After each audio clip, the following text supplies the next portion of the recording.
ఈ కాంగ్రెస్ నేతలకి ఏమైంది అసలు? కావాలని చేస్తున్నారా? కాలం కలిసి రాక గొడవలు జరుగుతున్నాయా? ఒకటైపోయింది అనుకునే లోపే మరో గొడవతో సిద్ధంగా ఉంటారు.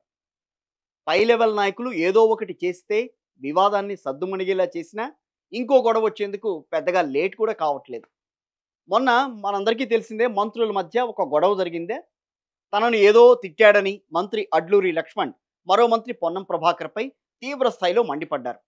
డైరెక్ట్‌గా పీసీసీ చీఫ్ రంగంలోకి దిగి వారి మధ్య సయోధ్య కుదిర్చారు.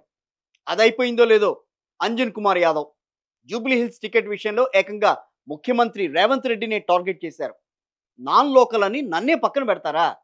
ఒక నాయకుడు మల్కాజ్గిరిలో ఆ తర్వాత కామారెడ్డిలో పోటీ చేసినప్పుడు ఈ నాన్ లోకల్ ఇష్యూ మీకు గుర్తుకు రాలేదా అని ఫైర్ అయిపోయారు అంజన్ కుమార్ యాదవ్. దీంతో మంత్రి పొన్నం ప్రభాకర్ మరికొందరు నేతలు కలిసి ఏదో ఒకలా ఆ అంజన్ కుమార్ యాదవ్ను బుజ్జగించారు. పార్టీని ప్రజలను మనశ్శాంతిగా ఉండనిస్తే మేం కాంగ్రెస్ నేతలు ఎందుకు అవుతాం అనుకున్నారేమో కానీ తాజాగా మరో ఇద్దరు మంత్రుల మధ్య వివాదం స్టార్ట్ అయింది. కొండా సురేఖ ఓ మంత్రిపై సీఎంకు ఫిర్యాదు చేశారట.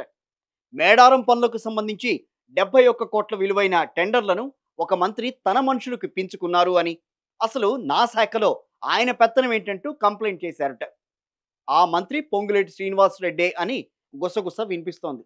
దీంతో మళ్ళీ ఇదేం గోల్రా బాబోయ్ అని తలలు పట్టుకుంటున్నారట పార్టీ నేతలు.